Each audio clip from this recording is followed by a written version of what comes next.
नमस्कार, लोकतंत्र 2017 में आपका स्वागत है। मैं हूं आपके साथ अमृता चौरसिया। एक नजर हेडलाइंस पर। उत्तर प्रदेश में आखिरी दौर की वोटिंग कल। वाराणसी और गाजीपुर समेत 7 जिलों की 40 सीटों पर डाले जाएंगे वोट। रिश्वत वाली टिप्पणी पर अखिलेश को आज शाम तक चुनाव आयोग को देना है जवाब।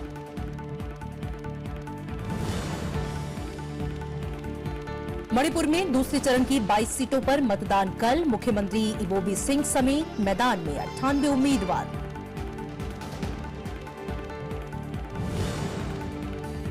चुनाव आयोग ने पूरी की मतदान की तैयारियां। दूसरे राज्यों से लगने वाली सीमा सील।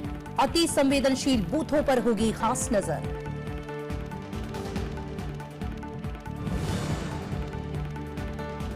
चुनाव में बयानबाजी की गिरते स्तर से चिंतित वाराणसी के हास्य कवि और नागरिक ठेठ अंदाज में जताया विरोध।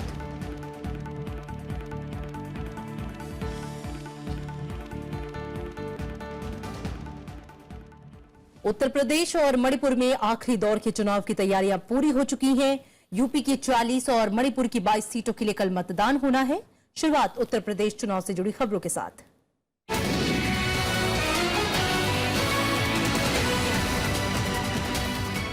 उत्तर प्रदेश के 7वें और आखिरी दौर के लिए चुनाव प्रचार खत्म हो गया है। अब बुधवार यानी कि कल मतदान होगा। इस दौर में उत्तर प्रदेश के 7 जिलों की 40 सीटों पर 51 महिला प्रत्याशियों समेत कुल 535 उम्मीदवार अपनी किस्मत आजमा रहे हैं। चुनाव आयोग ने भी आखिरी दौर के मतदान के लिए अपनी तैयारियां पूरी कर ली हैं। मतदान के लिए कुल 14,458 मतदान केंद्र बनाए गए हैं। अंतिम चरण में 1,41,00,000 मतदाता अपने मताधिकार का इस्तेमाल कर सकेंगे। इनमें 64,76,000 महिलाएं हैं। कल उत्तर प्रदेश विधानसभा चुनाव के आखिरी चरण के जिन 40 सीटों पर मतदान होना है उनमें जौनपुर, वाराणसी, गाजीपुर, मिर्जापुर, चंदौली, सोनभद्र और भदोही जिले की सीटें शामिल हैं। इसके साथ ही प्रदेश की 402 सीटों के लिए मतदान पूरा हो जाएगा, जबकि 9 मार्च को अंबेडकर नगर की आलापुर सीट पर वोटिंग के साथ प्रदेश की सभी 403 सीटों पर मतदान की प्रक्रिया पूरी होगी। इसी चरण में 3 सीटें नक्सल पीड़ित भी हैं। सोनभद्र जिले में रॉबर्ट्सगंज और धुंधवी के साथ चंदौली जिले की चकिया विधानसभा सीट पर सुरक्षा बल अलर्ट पर हैं। इन सीटों पर बुधवार को सुबह 7 बजे से शाम 4 बजे तक वोटिंग होगी, जबकि बाकी की सीटों पर सुबह 7 बजे से शाम 5 बजे तक वोट डाले जाएंगे। उत्तर प्रदेश में बीते 2 महीनों से जारी प्रचार का शोर आखिरकार सोमवार शाम थम गया। 7वें और आखिरी दौर के मतदान के लिए चुनाव आयोग पूरी तरह से मुस्तैद है।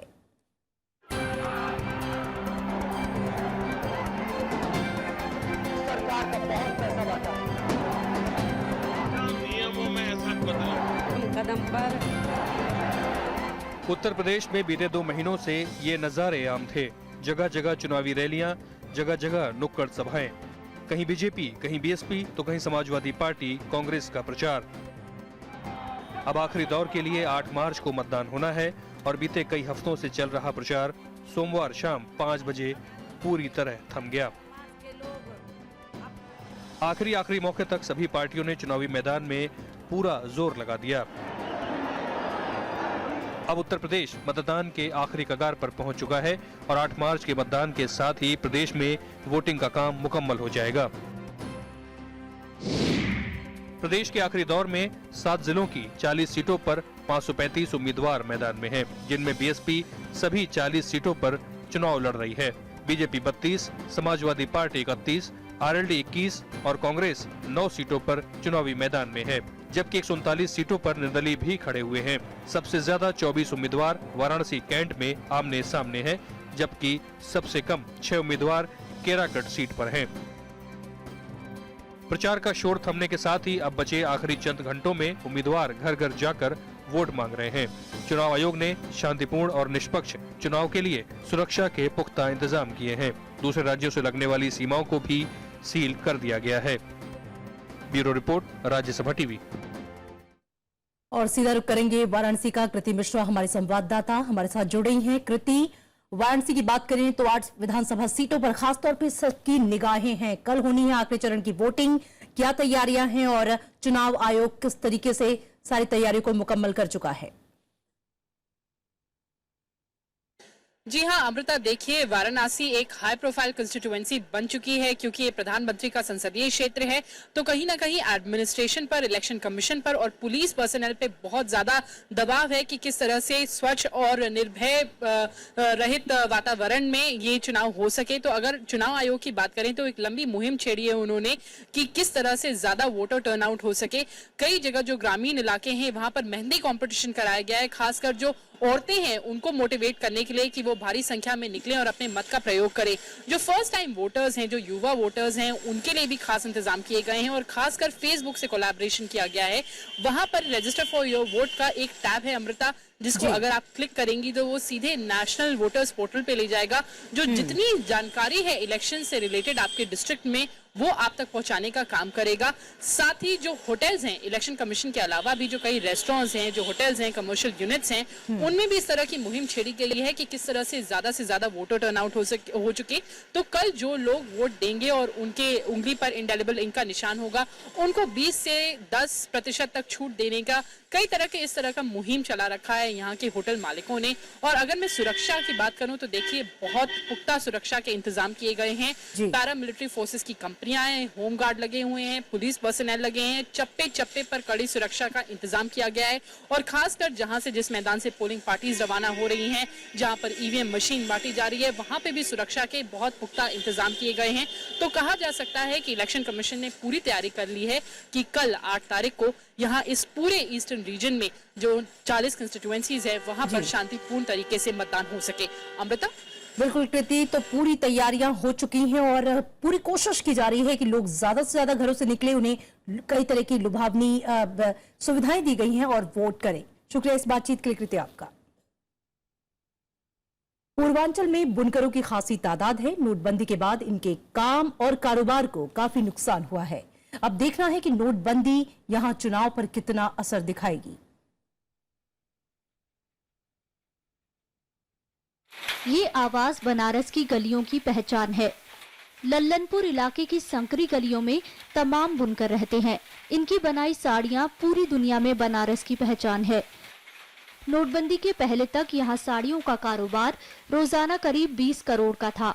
नोटबंदी के बाद से कारोबार डूबता चला गया और अभी तक सामान्य नहीं हुआ है।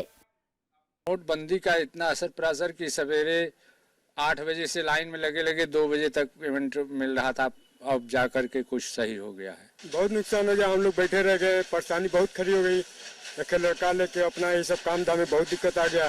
सिर्फ वाराणसी का साड़ी कारोबार नहीं, नोटबंदी की जद में मिर्जापुर और बदौही के कालीन कारीगर भी आए। इन लोगों को खासी दिक्कतों का सामना करना पड़ा। काम बराबर चल रहा था, मगर जो है कि नोट की समस्या के कारण कम दर पे मजदूरी कराते थे और पैसा जो 15 दिन 1 महीने में देते थे। हालांकि बीजेपी नोटबंदी पर चुनाव के दौरान बात करने से बचती रही है, लेकिन विपक्ष इस मुद्दे को भुनाने की पूरी कोशिश में है। 2014 में आंधी थी और 2017 में सुनामी है। बनारस में आके अंतिम चरण का चुनाव है यहाँ, तो सुनामी में तब्दील हुई है। डिमोनेटाइजेशन से जिस तरह से small and medium scale industries में पूरा हिंदुस्तान में असर पड़ा है, पूरा इनका पेट पे लात मारा, पूरा इंडस्ट्री पे आप बिल्कुल खत्म कर दिए। जाति और धर्म के अलावा यूपी के चुनाव में नोटबंदी की काफी चर्चा रही है। अब चुनाव नतीजे ही बताएंगे आखिर नोटबंदी ने वोटरों को कितना प्रभावित किया। कई जानकार इस चुनाव को नोटबंदी पर रेफरेंडम मान रहे हैं, लेकिन नोटबंदी वोटरों के जहन में प्रमुख मुद्दा बनता नहीं दिख रहा है। अब देखना होगा कि नोटबंदी की कड़वी दवा बीजेपी के लिए उत्तर प्रदेश में मीठा नतीजा लाती है या नहीं। मिर्जापुर से कैमरा पर्सन अरविंद के साथ कृति मिश्रा, राज्यसभा टीवी। और अब बात मणिपुर विधानसभा चुनाव की।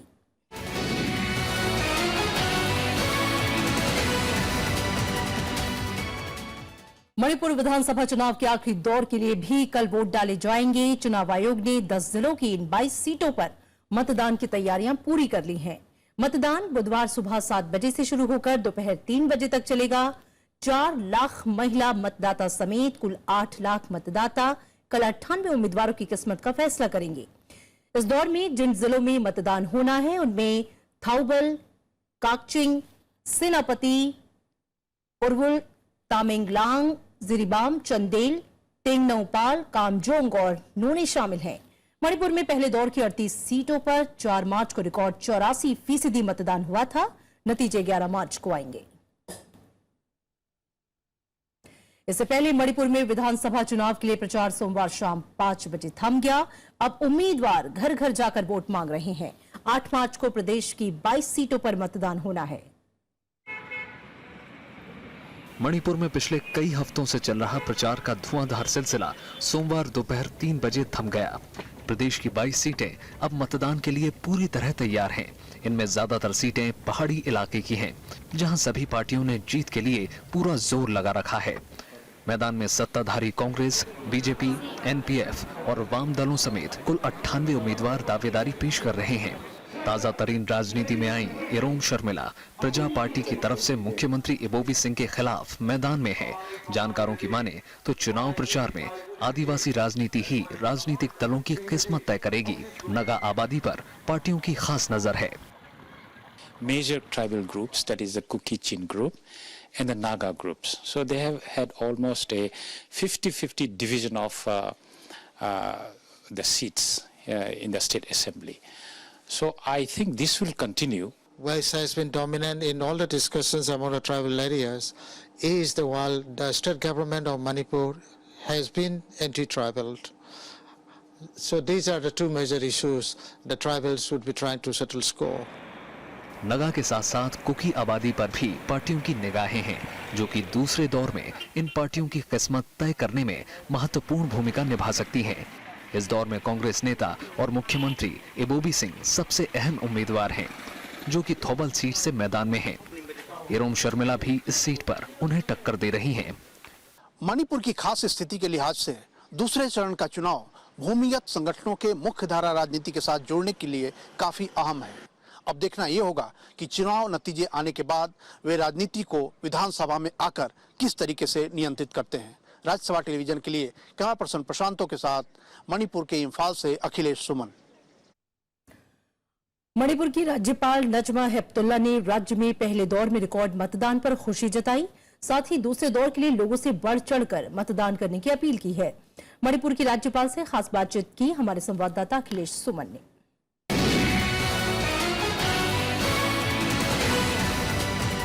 मणिपुर में एक चरण का चुनाव संपन्न हो चुका है और दूसरे चरण के चुनाव की तैयारियां चल रही हैं।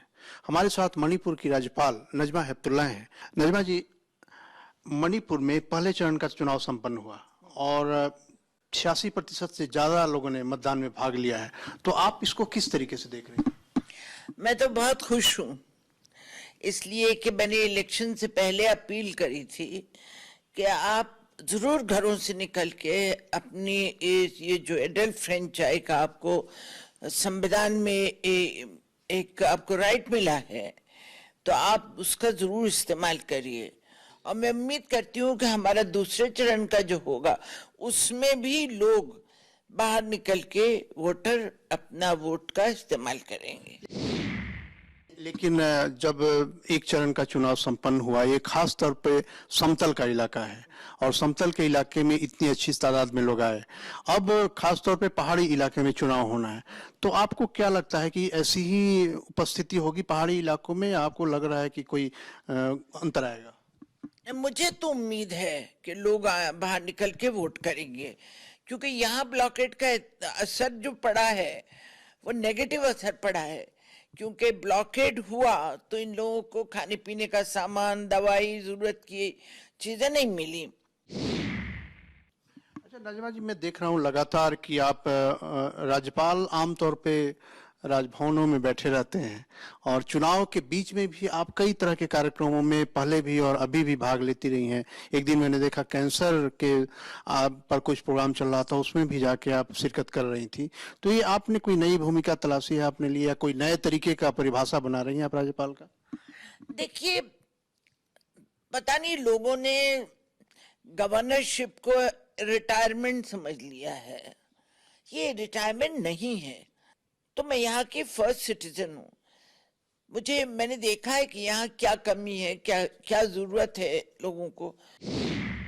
मुख्यमंत्री से टकराव नहीं हुआ? मुख्यमंत्री को लगता होगा कि ये ज्यादा सक्रिय हो गई हैं? नहीं, मुख्यमंत्री क्यों से टकराव क्यों? मुख्यमंत्री तो खुश होना चाहिए कि मैं अगर चाहती तो नहीं करती, मुझ पर कोई मजबूरी नहीं है, ये मुझे किसी ने कहा नहीं है करने, मैं तो वॉलंटरीली कर रही हूँ।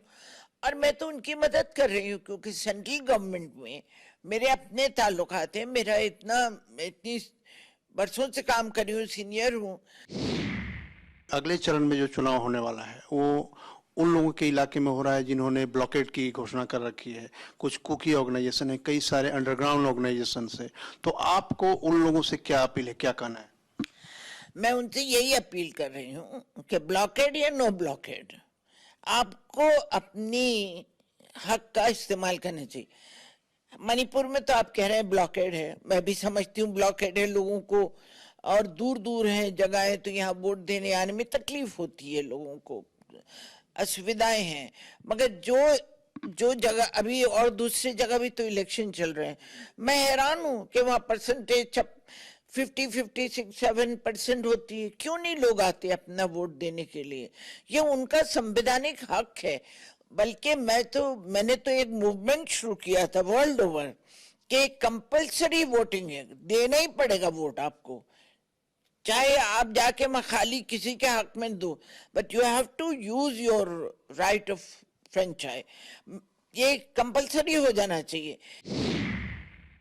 तो मणिपुर की राज्यपाल नजमा हेपतुल्ला ने उन लोगों से भी अपील की है जिन्होंने ब्लॉकेट कर रखा है, या उन लोगों से भी जो अभी लोकतांत्रिक दायरे से बाहर है, सबसे ये अपील कर रही हैं कि वे आएं और अगले चरण के चुनाव में भाग लें।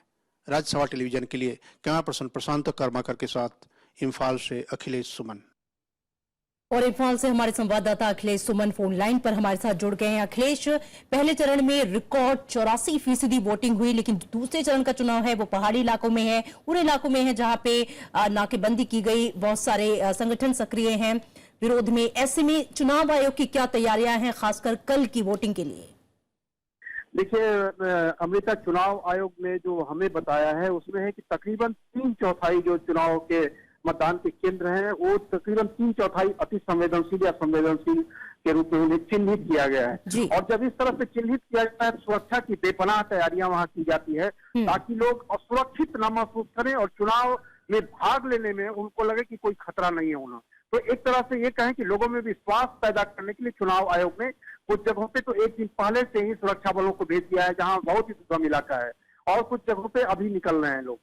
तो सुरक्षा के मामले में कहें कि तकरीबन 265 कंपनियां तैयार की गई, भेजी गई हैं सुरक्षा बलों की, उसमें 7 के करीब तो बहुत संवेदनशील है, वहां पे 7 के करीब अर्धसैनिक बल के जवान हैं, और जो सामान्य संवेदनशील है उनमें 5, और उसके अलावा पुलिस की तकरीबन 7000 टुकड़ियां भेजी गई हैं इस पूरे मतदान के चरण के दौरान।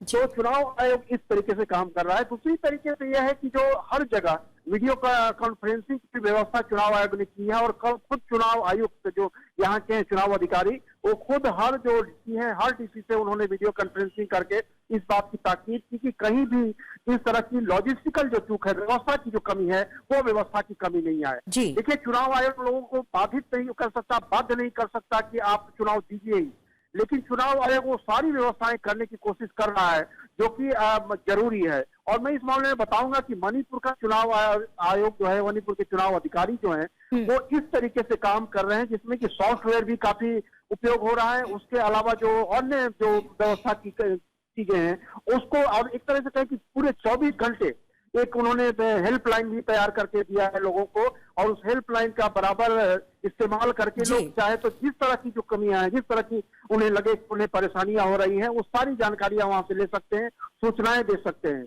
और इस मामले में मणिपुर का चुनाव आयोग मैंने देखा है कि बहुत ही अव्वल तरीके से इस स्थिति में जहां हर जगह टेलीफोन लाइन काम नहीं कर पाते, जहां हर जगह 3G कनेक्शन नहीं काम कर पाता, और जहां सड़कें काफी खराब हैं, वैसी स्थिति में भी यहाँ के चुनाव आयोग ने जो बहुत अच्छी व्यवस्था की है, मैं सच में इस बात से प्रभावित हूँ। अमृता, बिल्कुल अखिलेश सुमन, यानी कि चुनाव आयोग कमर कस चुका है कि पहले चरण का जो प्रदर्शन है वोटिंग का वो दोहराया जा सके दूसरे चरण में भी, और इसके लिए सारी तैयारियां मुकम्मल कर ली गई हैं। शुक्रिया इस बातचीत के लिए आपका।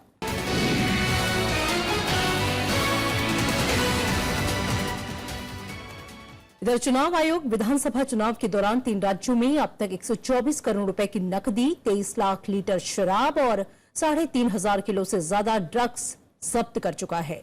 आयोग ने उत्तर प्रदेश, उत्तराखंड और मणिपुर में ये कार्रवाई की है। उत्तर प्रदेश में सबसे ज्यादा 119 करोड़ रुपए कैश बरामद किया गया। इसके अलावा 25 करोड़ रुपए का सोना और चांदी भी पकड़ी गए। चुनाव आयोग ने ऐसे मामलों की निगरानी के लिए विशेष टीमों का गठन किया था।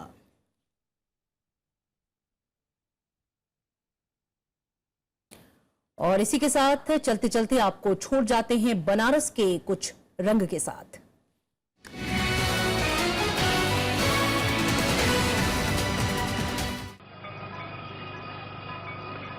नमस्कार, स्वागत है आप सबका। मैं हूं कवीन सचान और हम मौजूद हैं बनारस में गंगा नदी के तट पर।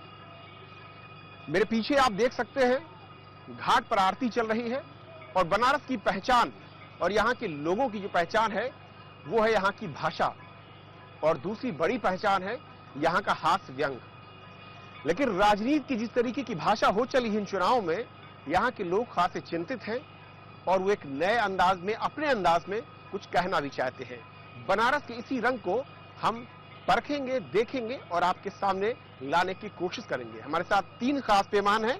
सुदामा तिवारी जी हमारे साथ हैं, जिन्हें शान बनारसी नाम से यहां पर जाना जाता है। लंबे अरसे से समझते हैं और अपने अंदाज में आपको समझाएंगे। बहुत बहुत स्वागत है आपका। मेरे साथ हैं गोपाल कृष्ण शुक्ल साहब, जो कि बनारस के घाट, यहाँ की भाषा और नेताओं की राजनीति, उनकी भाषा को लेकर दर्द भी है और कुछ कहना भी चाहेंगे। आपका भी स्वागत है। विजेंद्र मिश्र हमारे साथ हैं, जो कि युवा कवि हैं, उपनाम दमदार है और उनकी कविताएं जो कि हास्य व्यंग के जरिए सिस्टम, राजनेता, समाज सभी पर वो लिखते और सुनाते हैं, उसी दमदार अंदाज में आपके सामने रखेंगे। आपका भी स्वागत है। धन्यवाद। शुरुआत में गोपाल जी आपसे, इस शहर में जब चर्चा हो रही है, चारों तरफ मैं देख रहा हूं नेताओं के भाषणों और भाषा को लेकर, क्या है इस वक्त? देखिए साहब, ज्ञान खान अगहान जहां बस शंभु भवानी, सो काशी से ये कसना। इस काशी में ज्ञान है, अथाह ज्ञान है और भगवान शंकर पार्वती यहाँ साक्षात विराजमान रहते हैं। तो ऐसे काशी का सेवन करना चाहिए, ऐसा तुलसीदास जी ने लिखा है। यहाँ 3 लोग नहीं पाए जाते। यहाँ प्रजा नहीं मिलेगी, यहाँ आपको नौकर नहीं मिलेंगे, यहाँ आपको चेले नहीं मिलेंगे। अगर आप किसी से कहेंगे क्या गुरु, तो वो पलट के जवाब देगा हाँ गुरु। किसी से आप कहेंगे क्या मालिक, वो भी आपसे यही कहेगा क्या मालिक। और किसी को आप कहेंगे क्या राजा, तो आपको प्रजा नहीं कहेगा, वो भी आपको राजा ही कहेगा।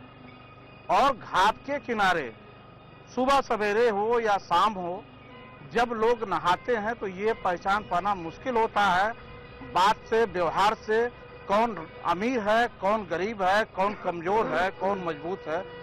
लेकिन बदलते दौर में राजनीति ने यहाँ की भाषा को भी कलंकित करना शुरू कर दिया है।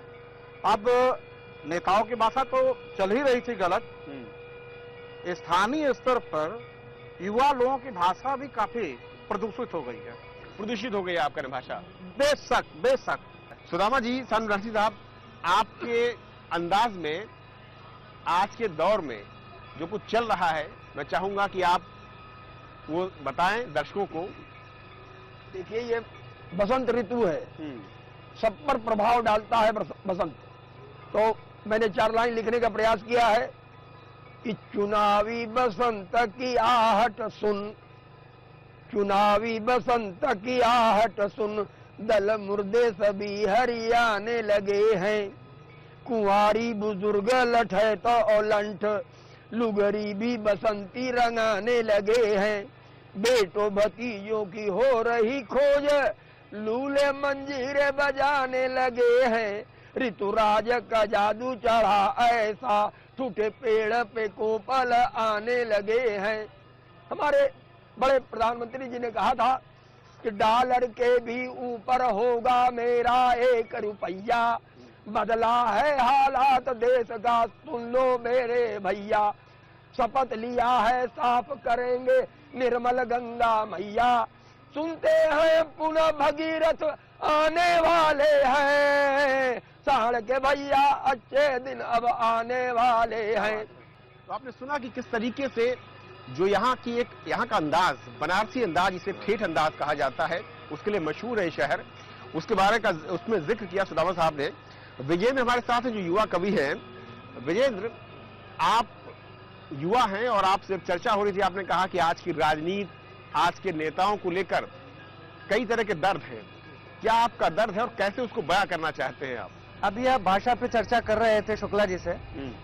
ये तो है कि राजनीति में भाषा एकदम निम्न स्तर पर पहुंच गई है। मैं समझता हूं 2-4 पंक्तियां मैं इसी मुद्दे पर दे दूं तो अच्छा रहेगा। जी सुनेगा कि एक नेता ने दूसरे नेता पर जैसे ही गधा होने का आरोप लगाया, एक नेता ने दूसरे नेता पर जैसे ही गधा होने का आरोप लगाया, सारे गधों को एक साथ क्रोध आया।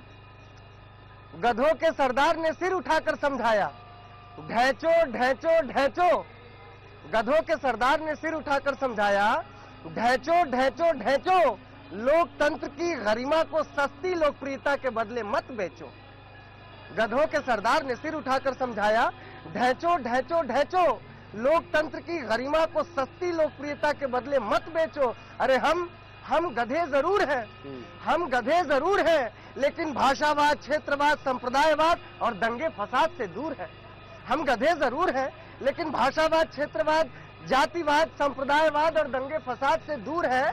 कृपा करके हमें राजनीति में न घसीटे। लोकतंत्र की पवित्र सरिता को निर्मल बहने दे। आदमी को आदमी और गधे को गधा रहने दे। बहुत आदमी को आदमी और गधे को गधा रहने दे। बहुत बहुत शुक्रिया आप सबका, बहुत शुक्रिया। आप तो हमारे इस खास कार्यक्रम में खासतौर पर बनारस के असली अंदाज, जिसे कहते हैं बनारसी अंदाज को आपने देखा।